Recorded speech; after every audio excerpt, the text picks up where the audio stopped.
आदि धर्म प्रवर्तक, धर्मयुग सृष्टा भगवान आदिनाथ के पुरुषार्थ प्रेरक जीवन को प्रकाशित करता हुआ नाटक आदि पुराण।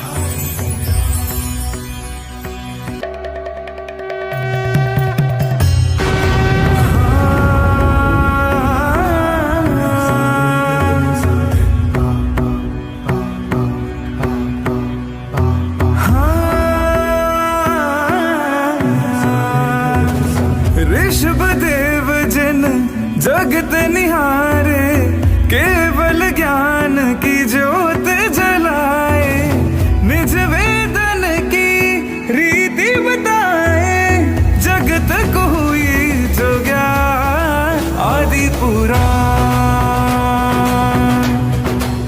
आदि पुराण, आदि पुराण।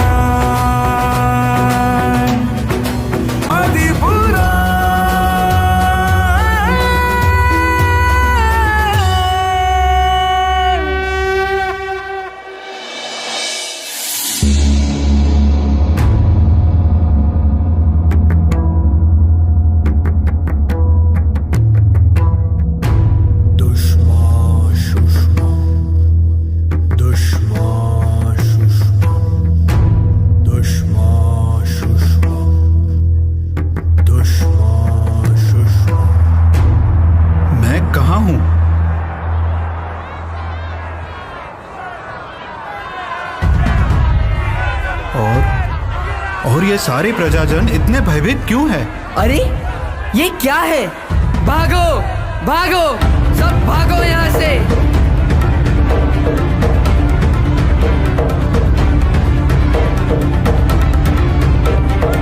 आकाश में अचानक ही प्रकट होने वाले ये दो गोलाकार पदार्थ क्या है? इसी चमकीले गोलों ने अपने तेजस्वी कल्प वृक्ष को तेजहीन कर दिया है। भाइयों, घबराओ नहीं, ये तो सूर्य और चंद्र है। सूर्य और चंद्र? वो क्या है? ये तो निश्चित ही हमारे शत्रु रूप पदार्थ है। नहीं भाइयों नहीं, अरे अरे सुनो तो, अरे अरे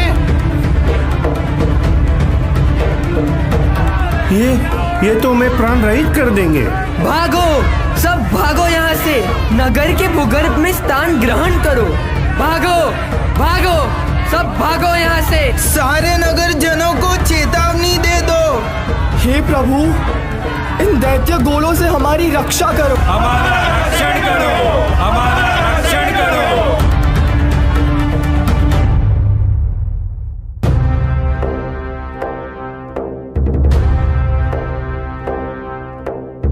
सावधान सावधान सावधान। वर्तमान कालीन प्रथम कुलकर अवधि ज्ञानी महाराज प्रतिश्रुति पधार रहे हैं। हे महाराज, हमारी रक्षा करो। इन दैत्यों से हमारी रक्षा करो। हमारा रक्षण करो महाराज, हमारा रक्षण करो। हे श्रेष्ठ जनों, आप सब भयभीत ना हो। ये गोलाकार पदार्थ सूर्य और चंद्र है। पूर्व में उदित होने वाला चंद्र और पश्चिम में अस्त होने वाला सूर्य, ये आकाश के सौर मंडल में निरंतर परिभ्रमण करने वाले दो ग्रह है। किंतु महाराज, ये ग्रह आज तक कभी दृश्यमान क्यों नहीं हुए? प्रखर तेजस्वी कल्पवृक्ष के प्रभाव तले इन ग्रहों का दिखना असंभव था, किंतु अब कल्पवृक्ष का तेज घटने के कारण इन्हें देखना शक्य हुआ है। महातेजस्वी कल्पवृक्ष की प्रखरता में घटौती? हाँ मंत्रीवर, सुषमा दुष्मा नाम के तीसरे काल का अब केवल 8वां भाग का काल ही शेष है। तत्पश्चात दुष्मा सुषमा नाम का चौथा काल प्रारंभ होगा। इस परिवर्तन काल में महातेजस्वी कल्पवृक्ष संपूर्णतः नष्ट हो जाएंगे। तब ये सूर्य और चंद्र से ही हमें प्रकाश प्राप्त होगा। इसलिए आप सब इन ग्रहों से भयभीत ना हो। धन्यवाद महाराज, धन्यवाद। प्रथम कुलकर महाराज प्रतिश्रुति की जय हो।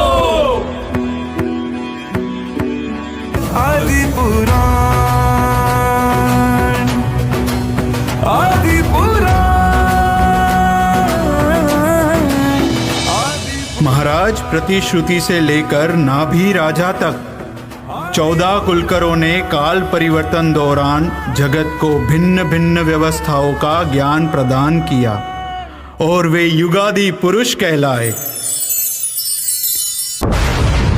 अरे ये क्या? ये ध्वनि, ये कंपन, ये क्या हो रहा है? ये क्या हो रहा है?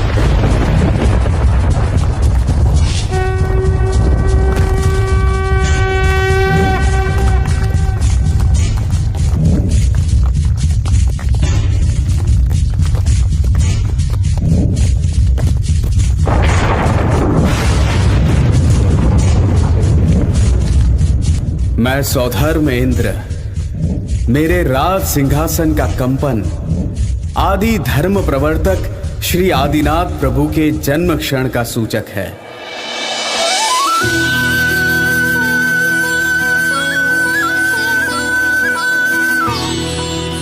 अहमिंद्र देव के पर्याय से माता मरु देवी के गर्भ में अवतरण हुआ और आज वर्तमान हुंडावसर्पिणी काल में खूब लंबे समय से चल रहे अधर्म रूपी अकाल में प्रथम धर्म वर्षा करने वाले नाभिराय नंदन श्री आदिनाथ प्रभु का जन्म हुआ है।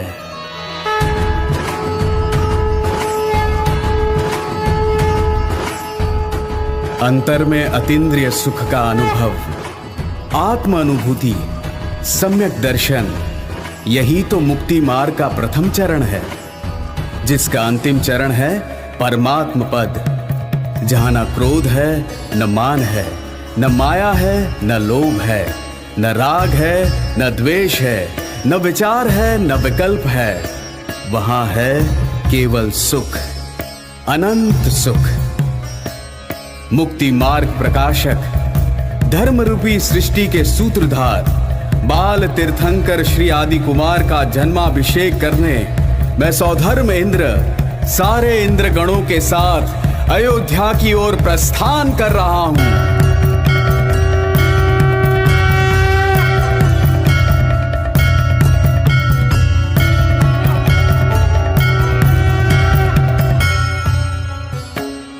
सम्यक दर्शन, सुख का अनुभव, मुक्ति मार्ग कुछ कुछ समझ में आ रहा है। अब विश्वास है कि ऐसा जन्म क्षण अवश्य ही प्रकट होगा जब क्रोध, मान, माया, लोभ, कषाय का वास्तविक स्वरूप मेरी समझ में आएगा और सच्चे सुख का अनुभव होगा। आदि पुराण, आदि पुराण।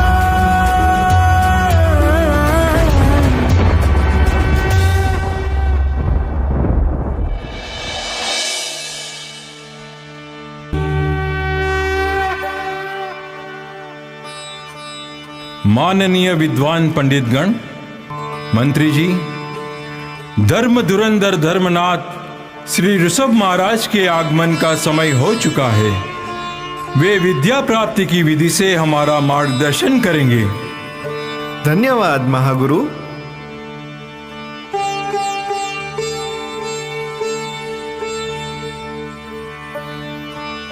अरे ये महोत्सव कैसा? भाई, ये तो विद्या महोत्सव है। आज हमारे महाराज अपने संतानों को विद्या प्रदान करेंगे।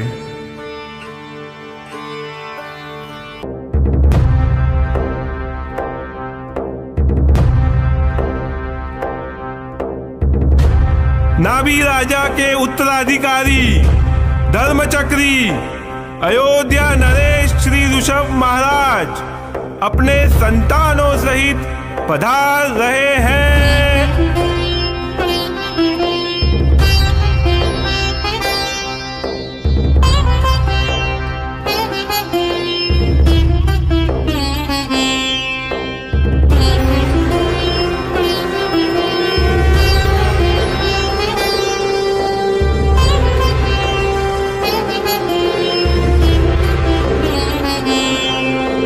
प्रणाम महाराज।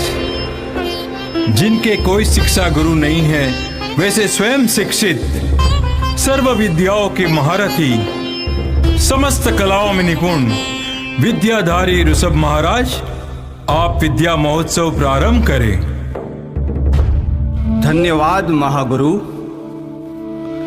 इस लोक में विद्या ही चिंतामणि रत्न के समान है, विद्या ही कल्याणकारिणी है, विद्या ही धर्म, अर्थ, काम और मोक्ष के लिए किए जाने वाले पुरुषार्थ को प्रकाशित करने वाली है। इस विद्या के विभिन्न स्वरूप का प्रकाशन करने वाला मैं आदिराज श्रुत देवता को मेरे चित्त में प्रस्थापित करते हुए मंगलाचरण स्वरूप लिपि रचना रूपी प्रथम वाक्य का उद्घाटन करता हूं। सिद्धं नमः।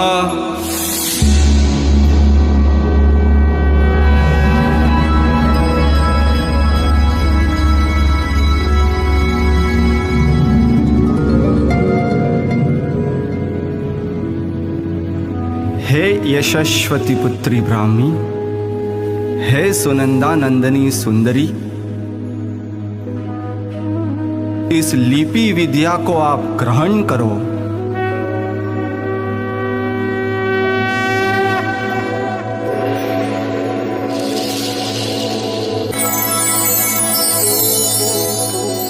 हे गुरुवर्य, मैं ब्राह्मी स्वर और व्यंजन के भेद से उत्पन्न होने वाले सारे अक्षर एवं शब्दकोश रूपी अक्षर माला को ग्रहण करती हूँ।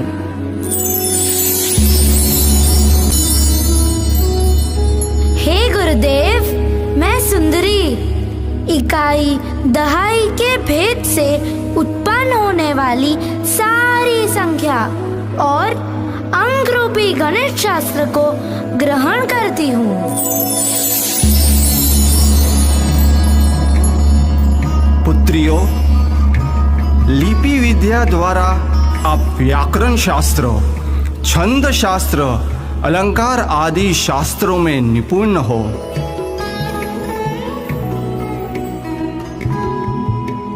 यशस्वती नंदन भरत जी पिताश्री।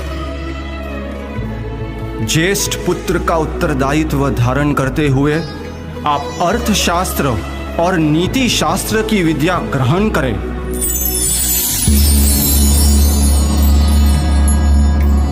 सुनंदा पुत्र बाहुबली, आप आयुर्वेद, धनुर्वेद, काम नीति इत्यादि विद्या से संपन्न हो। धन्यवाद पिताश्री। युवराज अनंत विजय, आप सूत्रधार विद्या धारण करो। आभार पिताश्री। अब आप सभी विविध विद्याओं से शोभायमान हो। जी पिताश्री।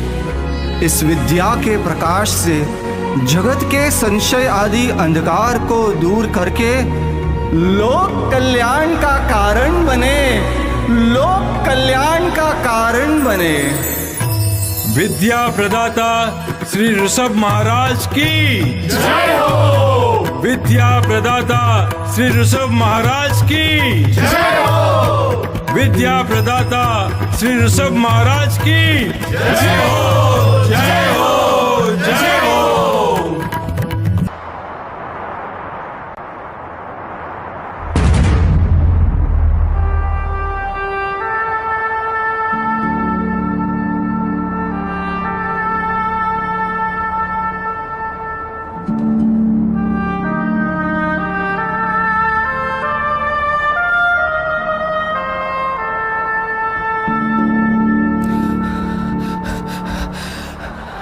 अरे ये रहा भोजनांग कल्प वृक्ष।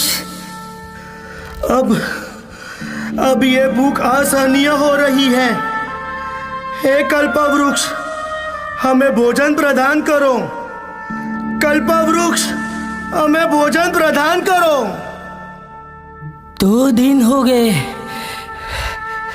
हमने अन्न का एक दाना तक ग्रहण नहीं किया। हम आपसे खाद्य पदार्थ मांग रहे हैं कल्पवृक्ष, हमें भोजन प्रदान करो। हे कल्पवृक्ष, हमें भोजन प्रदान करो। अरे ये क्या, केवल एक कटोरी दूध? ये वृक्ष को सबसे पहले मैंने देखा है, इसलिए ये दूध की कटोरी मेरी है। नहीं नहीं, वृक्ष भले ही तुमने पहले देखा, किंतु दूध पर सबसे पहले मेरी दृष्टि पड़ी थी। इस दूध की कटोरी पर केवल मेरा और मेरा ही अधिकार है। मैंने तुम्हें धन देकर तुम पर अनेकों उपकार किए हैं। तू तो मेरा ऋणी है। यह तो मेरा ऋण चुकाने का समय है। नहीं, तुम्हारे धन के सामने धन लौटाना ही उचित होगा। ये दूध की कटोरी तो मैं निश्चित ही नहीं दूंगा। लाओ ये दूध की कटोरी। दो मुझे। नहीं नहीं नहीं नहीं नहीं नहीं मुझे नहीं।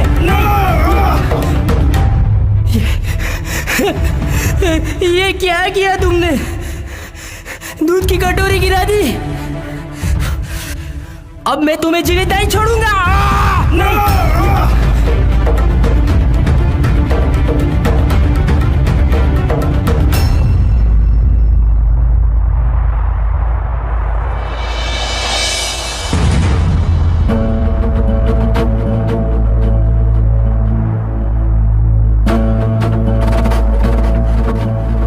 अनुज, ये आप क्या कर रहे हो? ये पात्र वस्त्र आदि मेरे हैं, आप चोरी कर रहे हो? भ्राता, आज से इन सारी सामग्री पर मेरा अधिकार रहेगा। नगर के समस्त वस्त्रांग पात्रांग कल्पवृक्ष शक्तिहीन दशा को प्राप्त हुए हैं। अब नए वस्त्रादि साधनों की उत्पत्ति असंभव है, इसीलिए मैं ये सब सामग्री ले जा रहा हूँ। ये तो सरासर अन्याय है अनुज। इन सारी सामग्री का मालिक मैं हूँ और मैं ही रहूंगा। मैं आपको इन्हें ग्रहण नहीं करने दूंगा। भ्राता, मैं किसी भी प्रकार से इन्हें प्राप्त करके ही रहूंगा।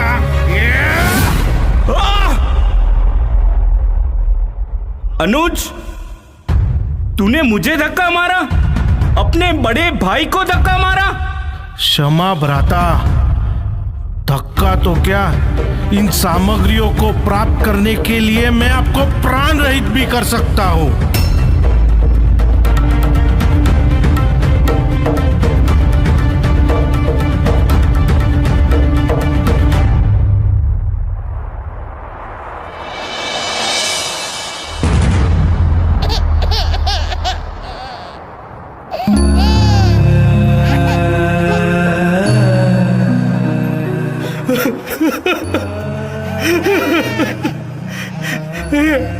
हे औषधि कल्पवृक्ष, मेरे पुत्र का शरीर तीव्र ताप से तप्त है। मुझे उचित औषधि दो कल्पवृक्ष। अगर मुझे औषधि प्राप्त नहीं हुई तो मेरे पुत्र की मृत्यु अवश्य ही हो जाएगी। हे कल्पवृक्ष, मैं आपसे विनती करता हूं, मुझे औषधि दो। मैं मेरे इस पुत्र की असहनीय दशा नहीं देख सकता। अब उसके हृदय से मेरा कलेजा कांप रहा है। मुझ पर कृपा करे कल्पवृक्ष, मुझ पर कृपा करे, मुझ पर कृपा करे।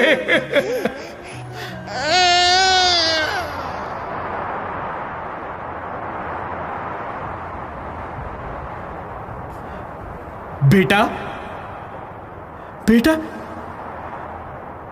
तेरे रुदन कैसे शांत हो गया? बेटा बोल, बेटा कुछ तो बोल। बेटा तुझे क्या हुआ है? बेटा कुछ तो बोल। बेटा तुझे क्या हुआ? बेटा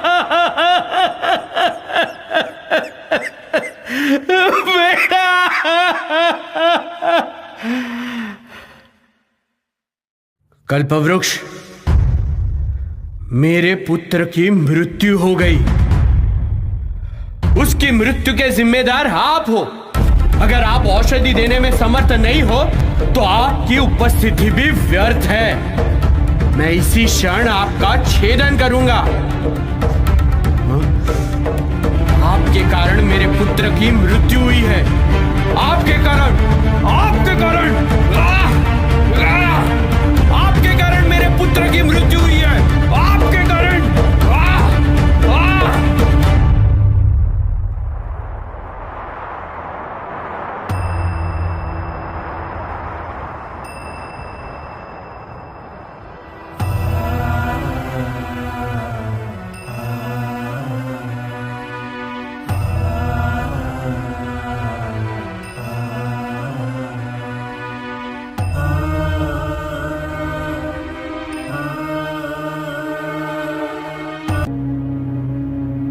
महाराज, जगत के लगभग सारे कल्प वृक्ष नष्ट हो चुके हैं।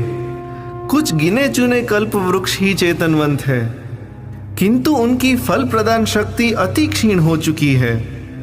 ये देखिए, मनुष्य विकृत परिणाम की ओर अग्रसर हो रहे हैं,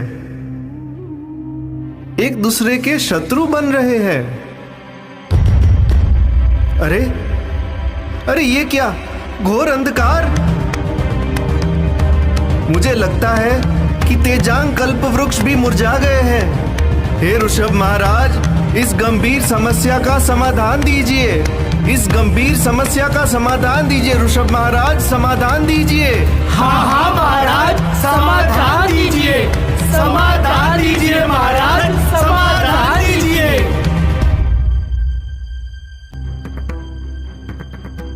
है मंत्रीगण, आप सब जानते हो कि सारे कल्प वृक्ष अब शक्तिहीन दशा को प्राप्त कर चुके हैं।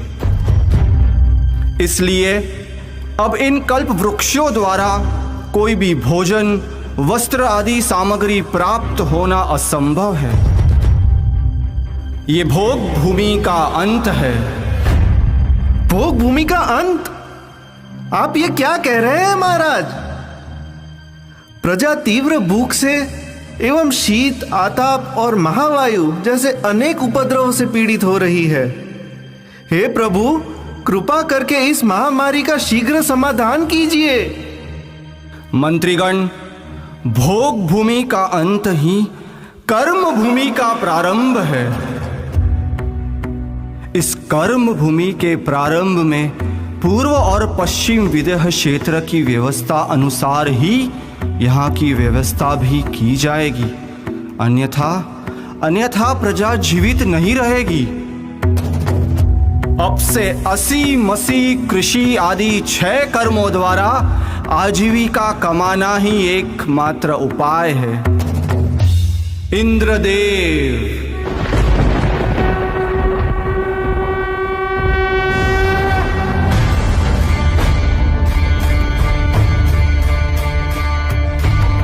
प्रणाम प्रभु, आपने हमें याद किया।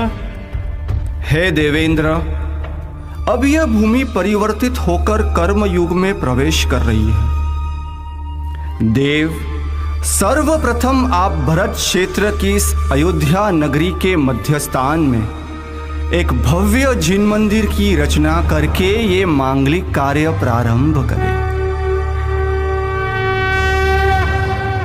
अति उत्तम महाराज, अति उत्तम। मैं तत्काल ही एक भव्य मंदिर का निर्माण करता हूँ। देव, समस्त आर्यखंड विस्तार को कौशल, महादेश, अयोध्या आदि नगर एवं प्रत्येक छोटे बड़े गांव, वन, नदी इत्यादि को सीमा चिन्ह से अंकित कीजिए और हर प्रदेश को विभाजित करके प्रजा के अनुकूल क्षेत्र रचना कीजिए।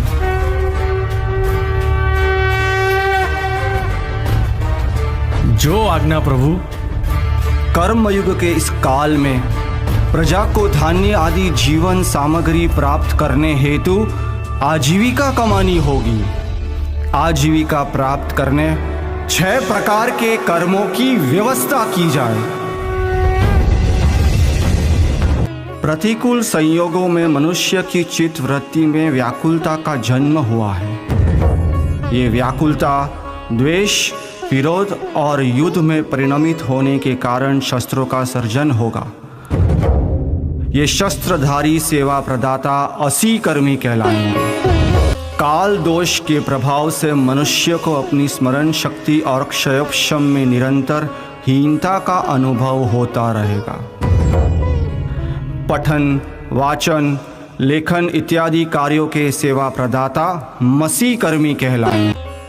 धान्य आदि सर्व खाद्य पदार्थों की उत्पत्ति हेतु जमीन जोतकर बीज आरोपण आदि सर्व खेती कार्यों के सेवा प्रदाता कृषि कर्मी कहलाएंगे। नृत्य, गायन, संगीत आदि विद्या के सेवा प्रदाता विद्याकर्मी कहलाएंगे। परस्पर सामग्रियों की अदला बदली हेतु वाणिज्य कार्य के संबंधी सेवा प्रदान करने वाले वाणिज्य कर्मी कहलाएंगे। हस्त कौशल्य द्वारा शिल्प कला में निपुण होकर सेवा प्रदान करने वाले शिल्प कर्मी कहलाएंगे। इस प्रकार ऐसी 6 कर्म व्यवस्था का प्रारंभ किया जाए।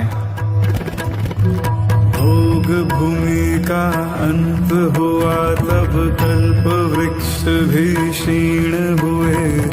कर्म भूमि का प्रारंभ हुआ और प्रजागण दुखित हुए। असी मसी वाणिज्य आदि के आदि प्रभु ने उपाय दिए। आजीविका के कारण हेतु कृषि आदि के ज्ञान दिए। आदि पुराण, आदि पुराण, आदि पुराण, आदि पुराण।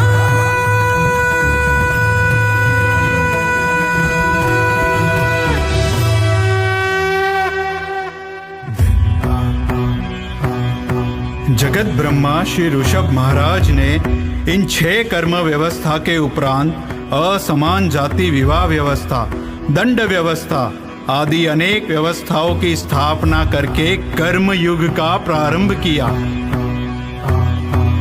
और इस नई कार्य प्रणाली के रचयिता भगवान ऋषभ देव प्रजापिता कहलाए। आदि पुराण,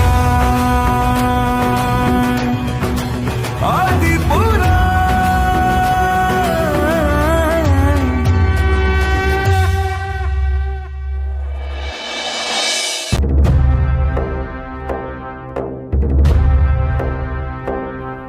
सावधान, सावधान, सावधान।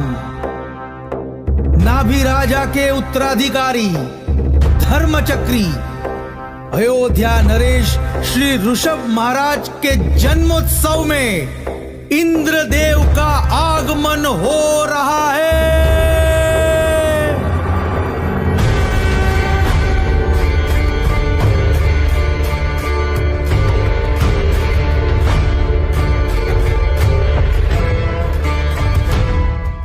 प्रभु की 83 लाख पूर्व की आयुष्य अवधि बीत चुकी है।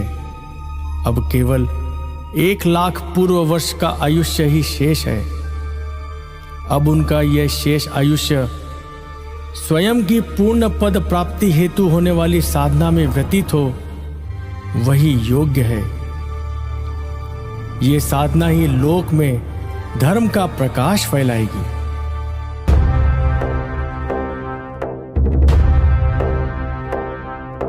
धर्मचक्री अयोध्या नरेश श्री ऋषभ महाराज पधार रहे हैं।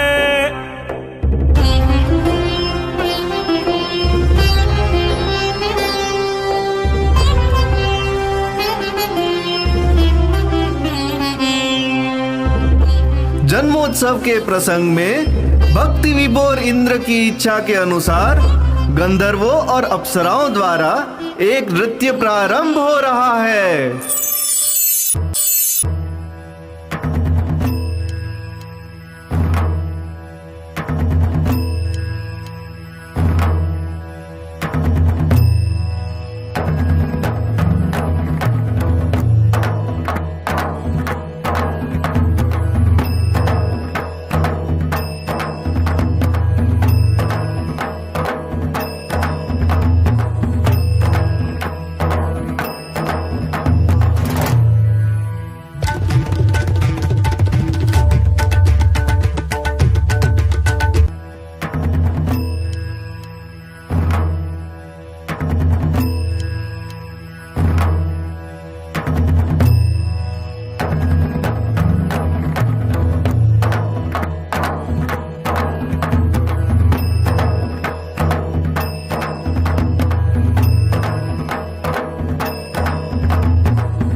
क्या हुआ?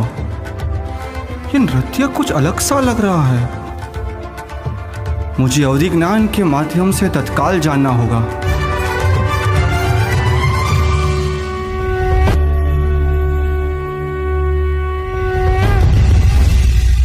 माया, इंद्रदेव माया, आपने नीलांजना नामक नर्तकी के नृत्य का आयोजन किया।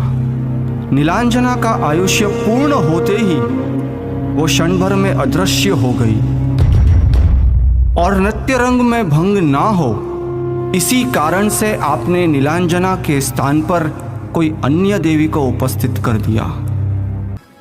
इंद्रदेव, मैं आपके मायाचार का कारण समझ गया हूं।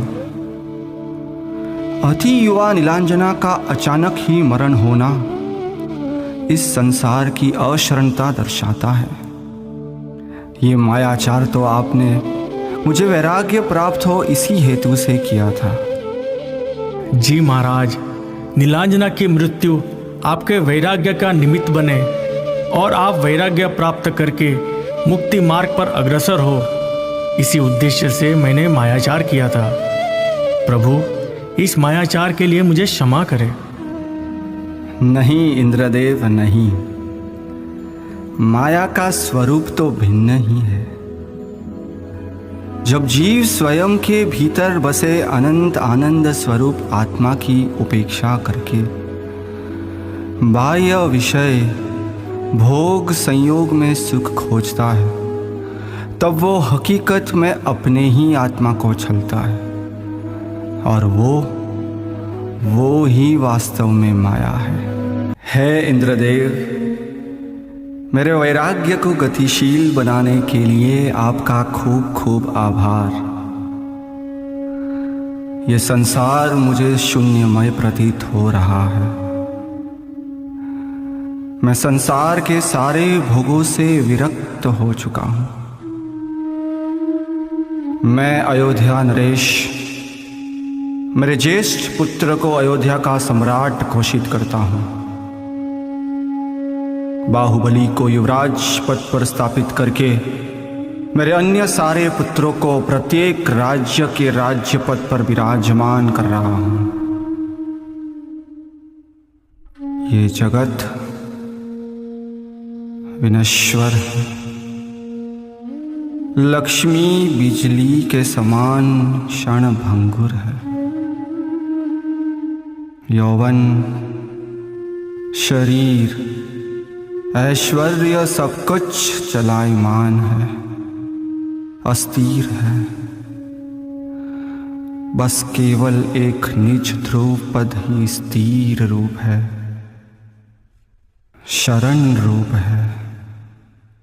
अब इन विशुद्धियों ने मेरे अंतकरण में स्थान ग्रहण किया है और मैं अभी इसी क्षण राज्यपद, परिवार और संसार का त्याग करके मेरे निज कल्याण हेतु जिनेश्वरी दीक्षा ग्रहण करने के लिए प्रस्थान कर रहा हूँ।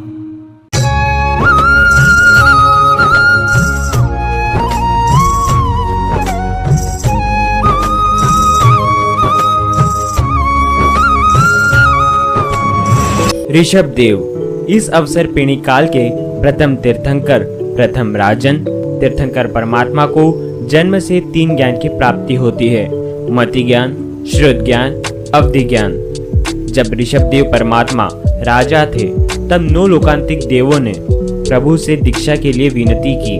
प्रभु ने पहले से ही अपना दीक्षा काल अवधि ज्ञान से जान लिया था, इसलिए धन, उत्तम वस्तुओं का संबंध छोड़कर पुत्र पोत्रों को हिस्से बांट दिए और 1 साल तक वर्षिजान देना शुरू किया। तीर्थंकर प्रभु इस अवसर पेणी काल के प्रथम तीर्थंकर थे।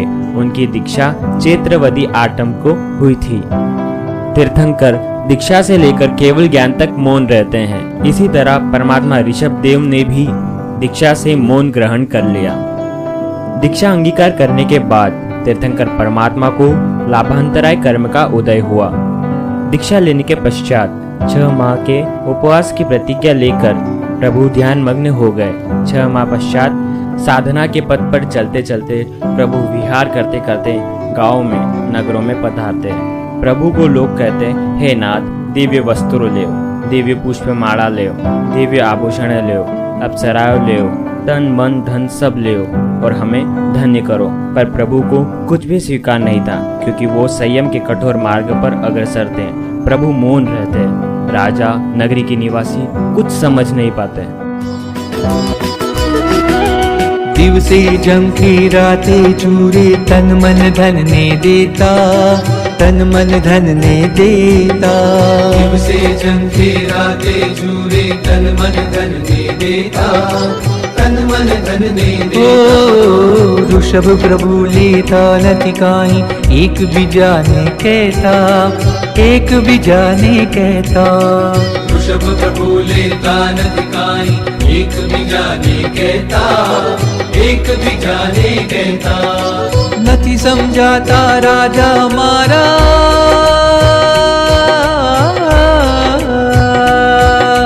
नति समझाता राजा मारा। भागीर उठ्या छेवा, भागीर उठ्या छेवा, ओ देवाधी देवा। प्रभु को भिक्षा चाहिए, पर लोगों को यह पता नहीं था। भिक्षा दान की किसी भी खबर नहीं थी। प्रभु नगर में आते पर भिक्षा नहीं मिलती तो वापस चले जाते, क्योंकि यह इस अवसरपीढ़ी काल के प्रथम तीर्थंकर थे। लोगों को दीक्षा की कोई जानकारी नहीं थी। राजा, नगरी के निवासी सब प्रभु से कहते, हे नाथ, आपको क्या चाहिए, हमें बताइए। लेकिन प्रभु मौन रहते। प्रभु एक भी शब्द नहीं कहते। 400 दिवस हो गए, लेकिन प्रभु को अभी तक आहार नहीं मिला। प्रभु को भिक्षा चाहिए, पर लोगों को यह पता नहीं था। भिक्षा दान की किसी भी खबर नहीं थी। प्रभु नगर में आते पर भिक्षा नहीं मिलती तो वापस चले जाते, क्योंकि यह इस अवसरपीढ़ी काल के प्रथम तीर्थंकर थे। लोगों को दीक्षा की कोई जानकारी नहीं थी। राजा, नगरी के निवासी सब प्रभु से कहते, हे नाथ, आपको क्या चाहिए, हमें बताइए। लेकिन प्रभु मौन रहते। प्रभु एक भी शब्द नहीं कहते। 400 दिवस हो गए, लेकिन प्रभु को अभी तक आहार नहीं मिला। 13 माह 9 दिन भूखा रहने का कारण प्रभु के पूर्व भाव में बांधे हुए कर्म थे। उन्होंने पूर्व भाव में 4.5 प्रहर तक बेलों के मुंह में जाली बंधवाई थी। कर्म उदय में आने से प्रभु को 13 माह 9 दिन तक भूखा रहना पड़ा था। इसलिए जैन धर्म में वर्षी तप आखा तीज का बड़ा महत्व है। ओ प्रभु तमोने दइये, एम रुवे रुवे थी गाता, रुवे रुवे थी गाता। आंगन सूधी आवी स्वामी, कोरा कोरा जाता, कोरा कोरा जाता। और वासना तपसी तमे पर,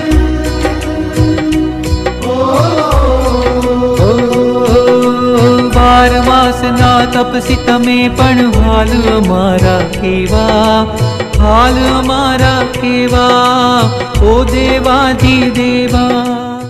विहार करते करते प्रभु हस्तिनापुर में पधारते। वैशाख ने तपती धूप, आग उबलती लहर, पर फिर भी प्रभु शांत, खुश और उनके चेहरे पर अद्भुत तेज, और प्रभु हमेशा आनंदित रहते। हस्तिनापुर में बाहुबली के पुत्र श्रेयांश राजा का राज चलता था। एक किसान ने श्रेयांश कुमार को ताजे गन्ने के रस के 108 घड़े भेंट किए थे। ऋषभदेव प्रभु हस्तिनापुर में श्रेयांश कुमार के यहाँ से विचर रहे थे। अक्षय तृतीया का वह पावन दिन श्रेयांश कुमार ने प्रभु को देखा। श्रेयांश कुमार और प्रभु के 9 भावों की प्रीति हती। अद्भुत प्रेम प्रभु के प्रति जागरूक हुआ। प्रभु को साधु वेश में देखकर उन्हें जाति स्मरण ज्ञान हुआ। शुभ भाव आने से पूर्व भाव का संबंध देखकर साधु को कैसा आहार देना वो जाना। भेंट आए हुए गन्ने के रस को पोराने की भावना श्रेयांश कुमार को हुई। श्रेयांश कुमार ने प्रभु के पास जाकर पालने के लिए विनती की। शुद्ध आहार देखकर प्रभु ने अपने हाथों से अंजलि मुद्रा बनाई और श्रेयांश कुमार ने इच्छुक रस का पालना करवाया।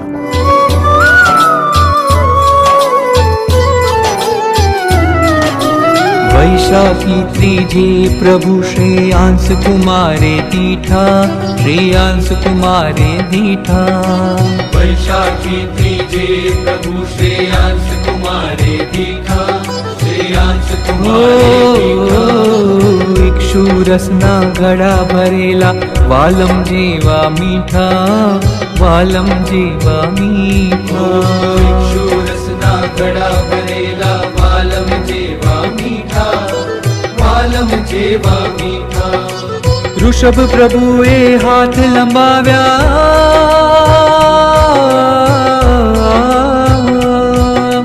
ऋषभ प्रभुए हाथ लंबाव्या शेरड़ी रसने लेवा शेरड़ी रसने लेवा ओ देवा जी देवा। जय जयकार हुआ। देवों ने फूलों की वृष्टि की और वो दान की घोषणा हुई। स्त्रियों ने मंगल गीत गाए क्योंकि अवसर पिणी काल का यह प्रथम पारणा था। भिक्षादान का यह भव्य प्रसंग था। दान धर्म का यह प्रथम उत्सव था और जिन शासन का यह प्रथम पारणा था। वसुधारा वरसावे देवो वादळ जाणे वर्षा वादळ जाणे वर्षा रोग शोक तो दूर थया जिम स्वयं प्रभु जी स्पर्शा स्वयं प्रभु जी स्पर्शा उदय थयो आ पृथ्वी लोक